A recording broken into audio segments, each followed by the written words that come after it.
美国的医疗行政作业是闻名的复杂，诊所又不提供当日挂号，所以在这里还真需要具备一些自救的能力。我们今天就来聊聊，当你痛到不行，但还在等预约的医生帮你看诊治疗之前，你可以怎么办？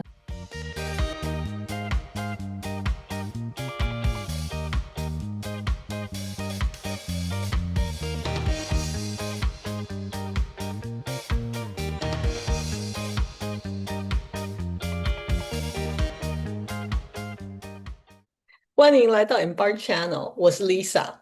在美国预约等医生的 appointment 都要几天，甚至几十个礼拜，即使你痛得很难过，所以你应该要对止痛药的使用有基本的常识，让你当没有严重到需要进 emergency room 或 urgent care 的时候，也可以暂时自己处理疼痛。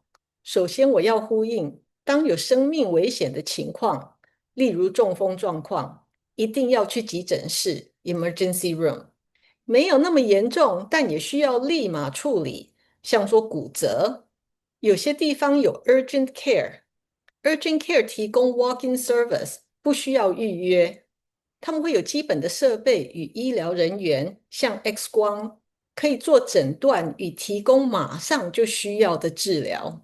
Urgent care 的费用会比医生的 office appointment 贵，但是比 emergency room 便宜。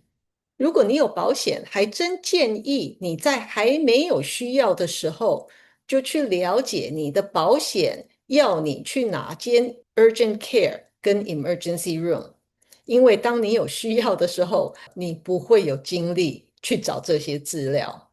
但是有些时候你很痛，但是还没有需要去 urgent care，或许你还要1周才能看得到医生，或许是你熟悉的疼痛，像是头痛或经痛，但是你真的还是很难受。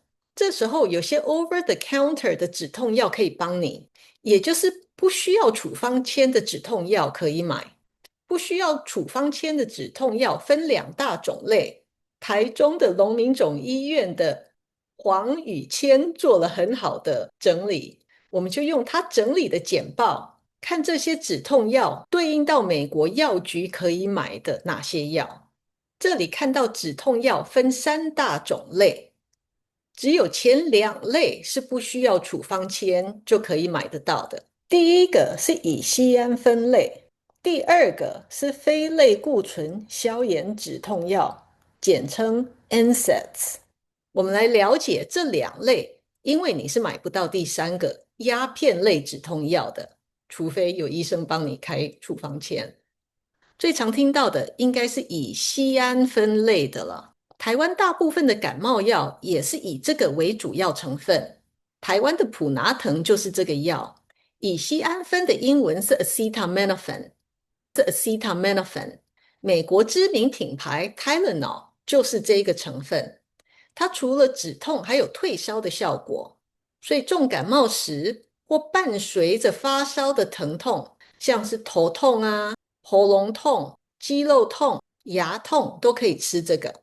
药罐的后方都会有说成分的剂量跟怎么吃，像 Tylenol 最常见的剂量是500毫克，成人看体重，吃1颗或2颗，每4到6个小时吃一次，但24小时内不可以超过4000毫克。这是大概哦，医生可能会根据你个人的情况给不同的指示，你当然应该听医生的，因为那是以你身体的健康情况定身而做的指示。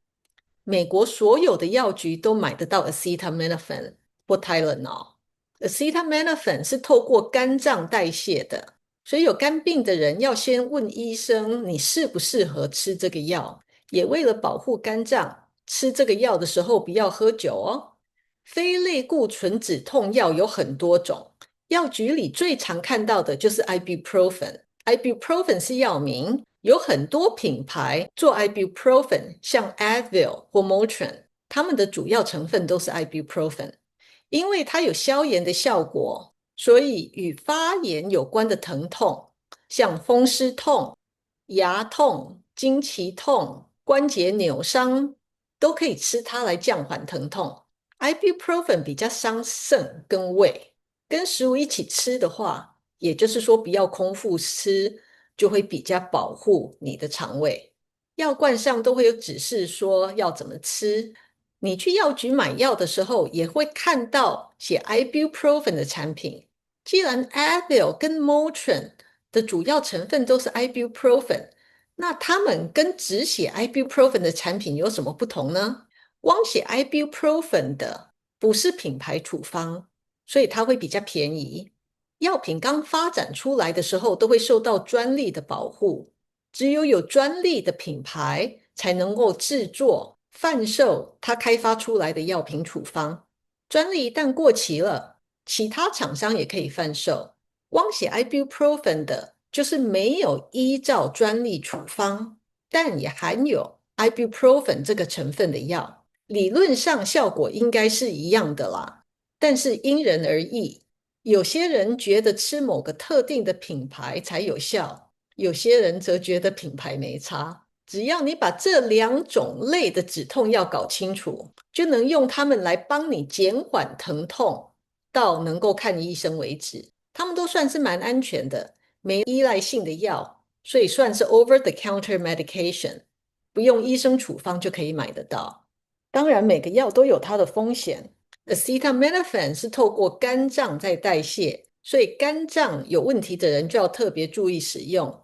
或许你的医生就会建议你以 Ibuprofen 作为你的第一线止痛药。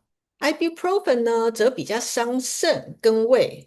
如果你有肾或胃的问题的话，或许你的医生就会建议你使用 Acetaminophen 作为你的第一线止痛药。如果你都没这些问题，那你就有选择啦。基本上，可能伴随着发烧的疼痛，我都先使用 Acetaminophen。伴随发炎的疼痛，我就先选 Ibuprofen。你下次去看医生的时候，可以询问，以你的身体状况，当你有需要又还没有看到医生之前，你该如何选 over-the-counter pain medication。希望今天的影片让你有自我缓解的能力，让你能撑到看医生。